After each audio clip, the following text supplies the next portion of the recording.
السلام عليكم متابعينا قناة ملامح من ورق. أهلا وسهلا بكم من جديد مع قصة مرعبة تتنوع في أحداثها تحت عنوان بيت الأشباح بالدارجة المغربية.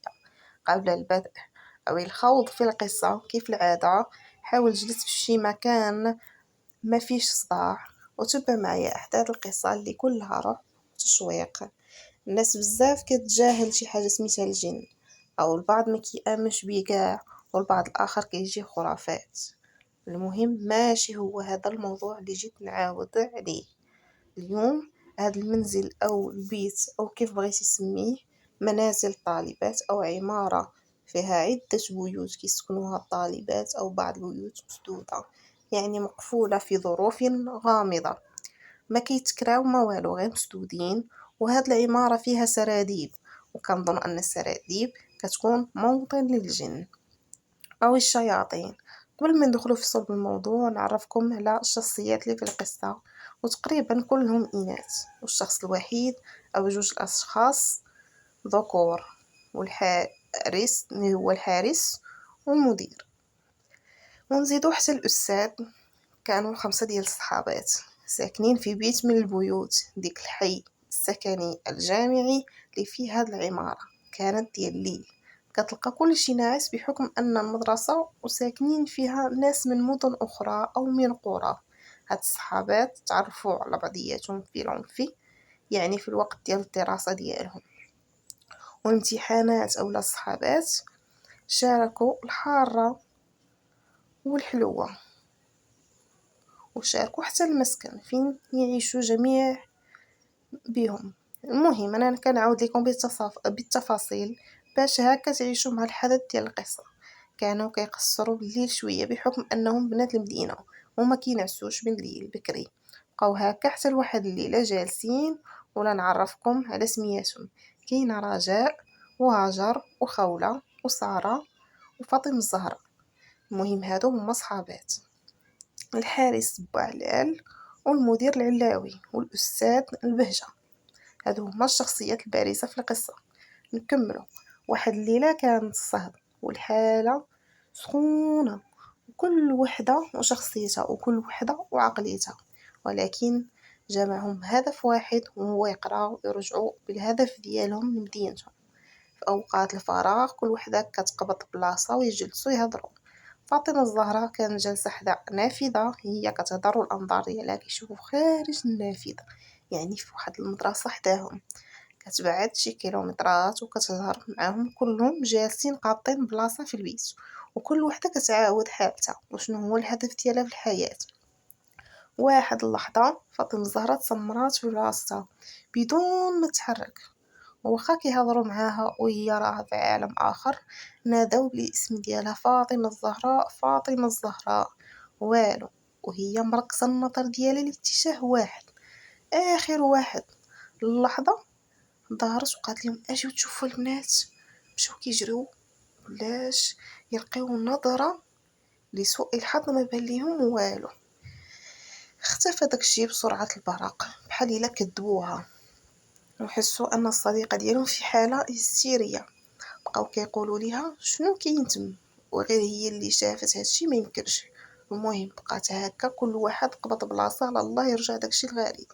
المره الثانيه لكن ما رجعش صافي، هي وكل وحده قبضت بلاصتها حيت تبعهم الامتحان غدا ان شاء الله.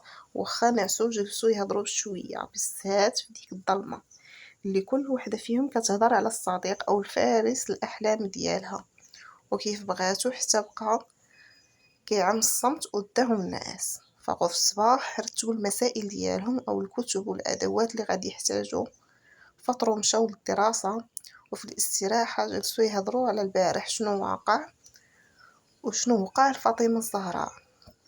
هي بطلة القصة، ما عقلاش شنو وقع معها البارح من غير انها طاحت دودة. المهم مشاو دوزو الامتحان اللي عندهم وخرجوا حتى ل6 ديال العشية. مشاو هما ما عندهمش مع الدوران بزاف، هما مجموعين صحابات وكيديروا وكيتساراو بيناتهم، وحتى كيكون وقت الفراغ.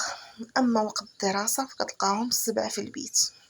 المواضيع ديالهم كتلقاهم ناعسين غادي في الليلة الثانية غادي توقع شي حاجة اللي غادي يأكدوا داكشي اللي شافت صاحبتهم البارح. المهم بقى كل وحدة باش تكلفات باش يطيبوا العشاء، هما تقريبا مرة كيتشهاو شي حاجة ما كطيباش الجميع. المهم سارة تنقي الخضرة هي وخابلة، ورجاء وهاجر كيديروا التوابل والعطرية، وفاطمة الزهراء كتجيب لهم داكشي اللي غادي يحتاجوا. المهم ردوا الطياب يطيب وجلسوا يتفرجوا في التليفون على ما يطيب داكشي، وجالسين كيتفرجوا في الفيديوهات. واحد اللحظة سمعوا الزطمة طالعة في الدروج، سمعوا الحس في الدروج ما يكون غير الحارس. دابا المشكل جايين حدا ديك البيوت المسدودين والسراديب، عندهم سراجم جايين حتى هما حداهم. الحارس شاف الضو مازال مشعول، بغا يتاكد لقاهم كيطيبوا العشاء وقال لهم الصحه وبط في حاله. المهم من بعد ديك البيوت فيهم شي حاجه، واصلا الحي الجميع شويه بعيد على السكان، ولكن فيه حراسه مشدده. خوله غير نسات ولا ما عرفت وجلسات كتهضر معاهم ودارت نفس البلان اللي دارت فاطمه الزهراء في الاول. المهم جلسات هكا كتهضر، واحد اللحظه كيبانوا لها جوج بنيتات صغار كيلعبوا، تكون في عمرهم وحده 12 والكبيره 16 عام. جلسات كتشوف ديك المنظر وهما كيلعبوا في ارجاء او داخل المدرسه المهجوره، استهجرات وخافت من الموقف اللي كان صعيب على الانسان يتيقو. المهم بقات متبع المشهد وحتى دخلوا لواحد القسم من الاقسام اللي في المدرسه، وكيبقى التساؤل مطروح، واش هادو بنات منطقة؟ ولكن شنو اللي جابهم من هاد البلاصة اللي مهجورة وهما في سن مبكر واللي كانوا أبناء المدرسة؟ لا هذا بزاف ديال العلامات الاستفهام كيطرحوا، تساؤلات وعيطات البنات. وقالت لهم راه ما يمكنش هادشي اللي شفتو، وما غاديش تيقوني من غير فاطمه الزهراء اللي ديك النهار قالت لنا شنو شافت. واش ساكن شي حد في هاد المدرسه؟ واش هاد المدرسه مهجوره ولا ساكنين فيها كلشي تصدم من الامر. حاولوا يفتحوا بحث في هادشي اللي واقع دابا، ان كيبانوا ليهم جوج بنات قبل ما يمشي عند الحارس في الصباح بالليل تناقشوا لهاد المساله الغير العاديه. مهم عاد تفهموا الامر وعاد تيقوا فاطمه الزهراء اللي ردوها ديك النهار غير خامقه وغير كتهرف. وحده اللي ما بغاش تيق هي رجاء. المهم ما داوهاش فيها، علاش؟ لان جوج شافوا هادشي وما يمكنش يكونوا حماق ولا كيعرفوا. الصباح صباح وكلشي فايق مخلوع من البارح. مشاو كان عندهم غير النقاط والتنقيط ديال الامتحان، مشاو نفارضوا بالحارس بوحدو وقالوا ضروري خصنا نهضروا معاك لان بغينا واحد المساله ضروريه وبغينا نتاكدوا واش داكشي اللي شفنا واش في محله ولا حنا كنحلموا ولا كيتخيل لينا. قالنا مالكم ياك لاباس شنو شفتوا؟ قالت له فاطمه الزهراء شفنا شي حاجه في المدرسه، والاخرى ماشي فير انا راه حتى صاحبتي خوله كاملين اكدوا لي الامر. ولكن من سمعوا الجواب ديال الحارس كلشي تصعق كلشي خاف من الامر.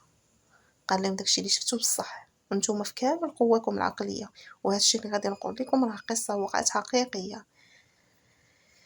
هادي شي عام كانوا جوج بنيتات كيتسناو الحافله ديال المدرسه وبجوج خواتات ودازت فيهم شاحنه، وداكشي اللي كنتو كتشوفو صحيح، وهذيك الروح ديالهم مازال مغدورة ومازال كتخوم في العالم الأرضي والعالم الإنساني.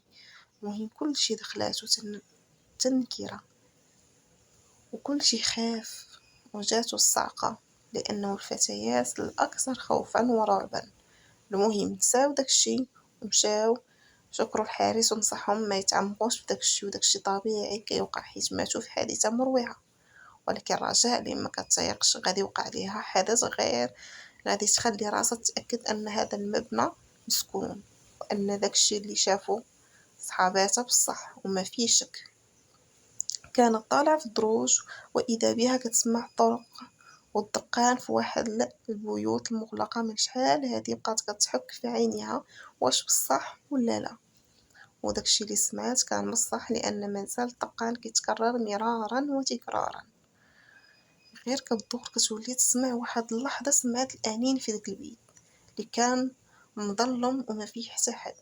حاولات تقرب ولكن ما قدراتش بوحدها. المهم بقات كتعيط: خولة، فاطمة الزهراء، سارة، فينكم؟ كلهم جاو كيجريو في حالة صدمة وكلشي مصدوم من المشهد الأول، لأن أول حاجة داكشي تقضى عليه الآثار وطيقوها واخا هكاك، لأن داكشي اللي وقع كله كان من فعل الجن، وهاد البلاصة مخاصناش نزيدو فيها دقيقة وحدة. وحاولوا باش يهضروا مع المدير على هادشي باش يعطيهم جناح واحد آخر اللي ما فيش صداع ومسكون، حيت ما بقى والو غادي يمشيو فحالو وكل وحدة في مدينة، ولكن هذا ما كيمنعش أنهم يتلاقاو كل وحدة ويتجمعوا كل مرة عند وحدة. هاد المدرسة مسكونة والحي الجامعي مسكون بالجن، وشحال قدك ما ترقي. وكنتمنى أن تكون عجبتكم القصة، وكنتمنى أيضا أن كلشي يستمتع بأحداثها، وباش نرضي الجمهور اللي عندي كنحط لكم بزاف ديال القصص.